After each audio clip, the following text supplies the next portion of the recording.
Hey everybody, Shaun Hadsall here with Get Lean in 12, and inside this short fat loss video I just want to quickly talk about how to count carbs. It's a little label trick that you can use to keep track of your impact carb intake. Most people count carbs or lower carbs to lose belly fat. They do it all the wrong way. Number one, they don't know how to track their carbs properly, or they go extended periods of time on a low carb diet, and what ends up happening is you suppress the critical fat burning hormones that are necessary to keep your metabolism elevated and help your body continue to burn fat. If you don't know how to strategically add carbs back into your diet the right way, then what ends up happening is fat loss is gonna stop. You're gonna hit a plateau. So at the end of this video, I'll share how you can do that. In the meantime, I just wanna talk about how to count your impact carbs. These are the carbs that spike insulin and impact blood sugar and can take your body out of a fat burning environment, especially when you eat them by themselves. So let's look at, for example, steel cut oats. If we look at steel cut oats, the first thing we wanna know if we're going low carb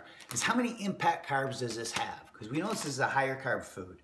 If one serving has 32 grams of carbs and then 5 grams of fiber, so you would subtract 5 from 32 and you get a total of 27 grams of impact carbs. So this is still a very fat loss friendly food as long as you monitor your portions right. And then I recommend that you eat this in combination with some protein and maybe a small amount of friendly fat to help you balance blood sugar even more. Now, here's some almond butter. This is another fat loss friendly food, which has 6 grams of carbs and 3 grams of fiber. So 2 tablespoons of this only has 3 grams of impact carbs. You just have to remember to watch your serving sizes closely with friendly fats, because friendly fats yield 9 calories per gram.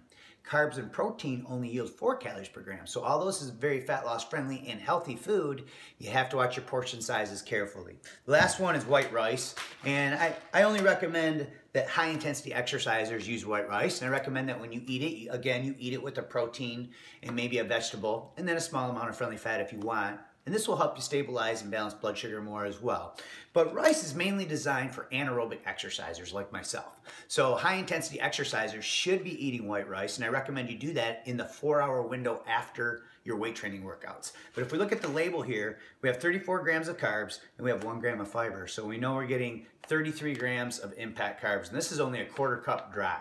So what's gonna end up happening is a serving size here is really off. You're gonna end up with about 60 grams of carbs when you eat about a cup of rice. So hopefully this tells you how to count carbs the right way. Now, usually there's a couple different ways that people struggle with their carb intake. Like I mentioned, they either lower them too much and suppress their fat burning hormones, or they're addicted to them. You can't stop eating them because certain carbs, especially sugars, cross the blood-brain barrier, and it impacts your brain just like heroin or morphine, so you become addicted. However, there is a way where you can eat lots of carbs and still lose belly fat, and somewhere around this video you'll see a link to click or tap and you learn all about it. It's my proprietary nutrition system called macro patterning. So if you got something out of this video, make sure you share it, make sure you like it. I appreciate you taking time out of your busy day to check this out, and keep going strong.